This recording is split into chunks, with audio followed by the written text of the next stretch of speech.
Gateshead this afternoon. Josh, first your assessment of the team's performance, I guess, is the most important thing there. Yeah, look,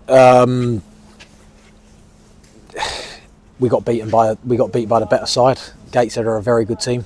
We knew all about them from previous games, and they do it well. They've done it for a long time now. The thing that impresses me with them is that they can mix it now more than they used to be able to. They like to play, but if they need to go direct and they need to mix their game up, they can do that. So let's not take it away, and credit to them for that. But in terms of us, it's, and I don't like excuses. I don't like blaming for this and that. But if anyone was within the club this week, they'd have seen what we've dealt with. You'd have probably seen a few individuals not involved today that you were probably eyebrows raised over, and maybe one or two that have come back into it that haven't been involved for a long time. And we've had a situation at the club with illness and injuries. At one stage I was concerned I wouldn't get an 11 out, and they're facts. That is a fact. This all started back on last Sunday, Monday, but we had to do what we had to do. We had to dig in, and the boys gave it what they had. At the end of the day, we did, as I said, we got beat by the better team, but the boys gave it what they had. Ifs and buts in life, that's the difference. We obviously we go 1-0 down, but just before that, Don Polion does very well, and we could have easily have gone 1-0 up. I'm not sure if it hit the keeper's leg or the boys are saying he may have got his hand to it. But on another day that goes in, or when your tails are up, that goes in. And then at 1-0 to them, we have consecutive corners, a couple of corners come in. We're inches away. We really, really are inches away, I think, especially from the first one. And even from the ball that comes back in, we have to do better on the breakaway. But I've seen it back once or twice. For me, Tans gets the ball. It's not a penalty. It's not a penalty to give them the opportunity to go 2-0. And if we go in at half time at 1-0, you just feel not deflated, but you just feel a little bit better than you do at 1-0. So it's ifs and buts, they're the differences. But as I say, take no bones about it, we got beat by the better side. We mentioned it on the commentary that it felt to me that just before the second goal, the penalty award, that was the time when you really looked like you had Gateshead sort of rocking for the first time in the game. Is that your assessment as well? Yeah, I think the openings early in the game were on transition. They were giving us one or two where they were giving it away in sloppy areas and dangerous areas for them. And we had a couple of times where if we were better on the ball, or if we were more composed and could have picked a man out, we would have had probably better opportunities. But as you say, that little spell, what I've mentioned, when we were 1-0 down with the corners and the balls coming into the box, I'm not saying we were peppering them and they were hanging on, but it was certainly our time to potentially get that goal. And they're the differences in football and in life, those inches and those small margins where if we get that goal and we go in at 1-0, or even, as I say, we go in at 1-0, it's so much better than being 2-0. So, but good sides do that. Good sides ride their time, and when they're feeling confident and they've got belief and they've got a way of playing that they've done for years now and they've been together for a long time, that's what they've got. But they're a good side. They looked athletic. They looked fit, and we had one or two coming back in that had been out for a long time. But I had to play them today because of situations at the football club with what we've had with the illnesses and other bits and bobs.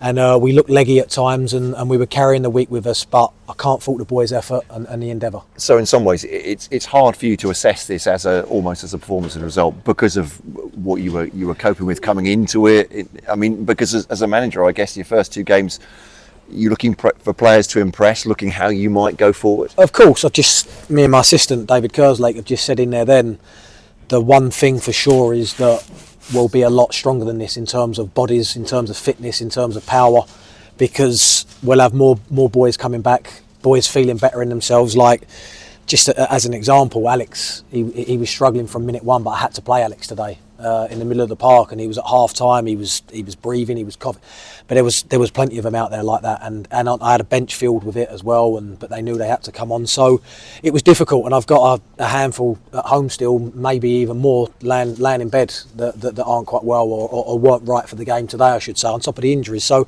listen, it's reason, but it was a bit of a freak one today. It was the only time I've remembered like that was COVID, when boys were dropping like flies at the teams that I was at then, and it was, your hands were tied, you had nothing that you could do, and I haven't seen a situation like that in terms of the illness and injuries that we've dealt with this week. Is that a worry ahead of, because of Boxing Day you play at Southend, don't you? What's the no, we got a team out today, we got a squad out today. So as much as there were a few carrying it, but they haven't really trained all week. Now they're going to get 2-3 training sessions in before Boxing Day. Then with the boys that weren't here today, we'll get those 2 or 3 sessions in as well. They've got another day to recover tomorrow, all the boys. So we'll be in a much stronger place. We'll be in a much better place come Boxing Day. And it was just today we had to do what we had to do. And on another day, a big chunk of these boys would have been nowhere near the group today because of what's been going on with them this week. Big picture, I mean, you coming in as a manager, first couple of games, this is a heck of a task, isn't it? Looking at where Ebbsfleet are in the table and what you're facing at the moment. I knew that before, and I think anyone in or outside of it knows that. We've got a mountain to climb, and the mountain keeps getting bigger. I knew that task, but there's no way I was shirking it because it's a big opportunity for me, and I said the word all the time. I still really do truly believe that there's enough in this group, as well as January coming and fresh bodies, which we'd like to do. But Barnet away and Gateshead at home, I knew were 2 very, very tough games on paper and 2 very, very good teams who are on the up. And we've done what we've tried to do. I've set out to try and pick points up, which we haven't. You've got to try and pick the bones out and pick the positives out of it. We've scored in both games. Boys have got minutes that maybe haven't had in a long time, so I've had a chance to look at some boys. I've seen what the group's like in terms of when they're going 1, 2, 3 and 4 in both games down, and their reaction. So I have to look at it, I have to dissect it, but moving forward I have to pick teams that are going to win us football games, and they'll be, without being disrespectful to anyone else in this division, we'll have some easier games than we've had these last 2. And I know it's frustrating. I know the fans want to see wins, they want to see goals, and they want to see chances and shots. But when you're coming up against good teams that their tails are up and their confidence is up, momentum is everything, and that's what we don't have, and that's what these last 2 teams do have. So we need to find that. That's down to me to get that out of them, and that's what I will continue to do. I guess as much as playing a number of games over a Christmas period, and they do come fast at this time, you need to assess, don't you? As if you're going to bring bodies in, you have to decide who's going to be in that first 11. So is that ongoing, or at the moment you just firefighting, trying to get a team on the pitch for the next couple of weeks and think about that later? What's the process? No, look, the truth of the matter is I will be making some changes. I will be freshening it up because the bottom line is we haven't been good enough. And that's us as a group, and that's not to say I've got bad players in there, but for one reason or another at the moment, or this season I should say, it hasn't happened. So we're actively working and looking. I've been trying to pick a team this week right from minute 1. Saturday night after Barnet, I was laying in bed and all night I was thinking it. I woke up at 1:30 in the morning and I was thinking what my team would be today, and all week, and then all of a sudden I had a team, and then what happened Sunday/Monday. I'll be honest, I cancelled training Monday. I called the shots on Sunday night. I said there's no point us coming in with the numbers we've got, and to try and prevent the spread as much as I could. So we had to have Monday off. That tells you how severe it was. And but moving forward, we have been all week. We're looking at players, we're looking at other teams with players, and we're looking at what we think we need and what we think is going to improve us. And we're working hard on that. And as of when we can, we'll be doing stuff. And Southend on Boxing Day, how do you view that? What sort of challenge is that for you? Look, Southend is a big club. They're a big club at this level. I've played there. I know what they're all about. It's a fantastic football game for the boys to play in. They need to embrace it. They need to go home tonight.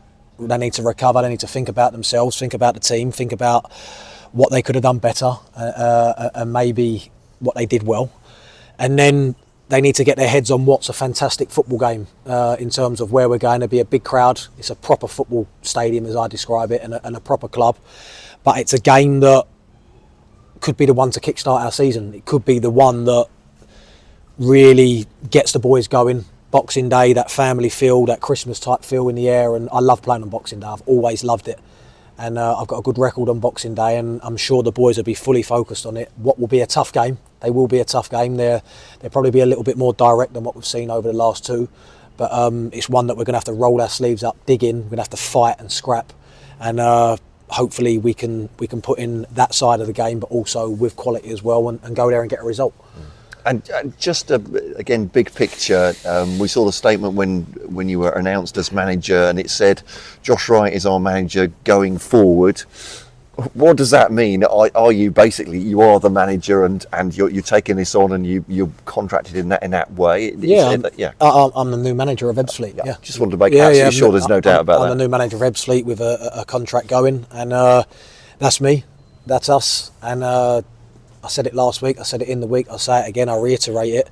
You've got someone in charge who will give absolutely everything in life, like he did on the pitch and like I will now from the side, and I will get everything I can out of what I've got at the moment with my group and whoever I bring in, and they'll be giving everything to try and turn this very, very difficult season around.